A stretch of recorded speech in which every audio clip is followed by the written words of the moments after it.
Como que a gente fala de Quentin Tarantino sem falar de Sally Menke? Você sabe quem é Sally Menke? Sally Menke era uma editora e amiga próxima de Quentin Tarantino, que trabalhou com o diretor em toda a filmografia dele até 2010. O estilo de montagem dela era tão característico que, em certa medida, moldou a identidade da obra do Tarantino. É difícil falar sobre Pulp Fiction, Cães de Aluguel, Jack Brown ou Kill Bill sem destacar a forma como esses filmes são montados e a percepção extremamente apurada de tempo que essas obras carregam em si. O trabalho dela foi tão fundamental para a construção do mito por trás de Quentin Tarantino que algumas pessoas dizem que os filmes dele não foram mais os mesmos depois que ela morreu. Mas quando você pensa em filmes do Tarantino, na identidade desses filmes, naquilo que torna essas obras especiais de alguma forma, você pensa em Quentin Tarantino ou na mulher que ficou horas e horas e horas ao lado dele fazendo esses filmes acontecerem? Quem é que recebe a glória, no final das contas? A própria Sally Menke se referia aos profissionais de edição como os heróis silenciosos do cinema. E ela não estava sozinha nessa. Essa ideia de montagem como aquilo que legitima o cinema como arte genuína está presente na história do cinema desde o começo do século XX. E durante boa parte dessa história, a maioria desses profissionais era formada por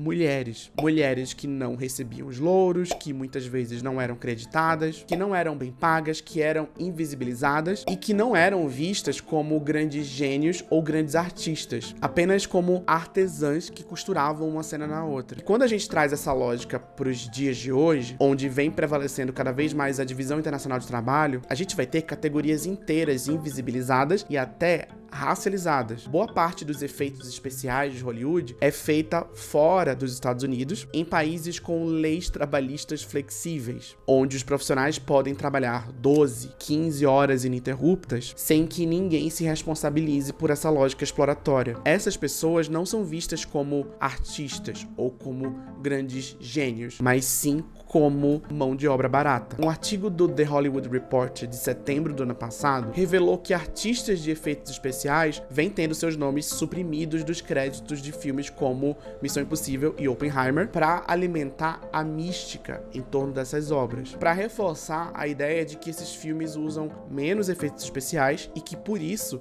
são mais cinema do que os outros. Enquanto diretores como Christopher Nolan são enaltecidos por terem plantado 500 acres de milho para filmar Interstellar, quem foi que realmente foi lá e plantou o milho? E por que os profissionais que poderiam reconstruir digitalmente uma plantação de milho são menos artistas do que o Christopher Nolan, que nem plantou o milho?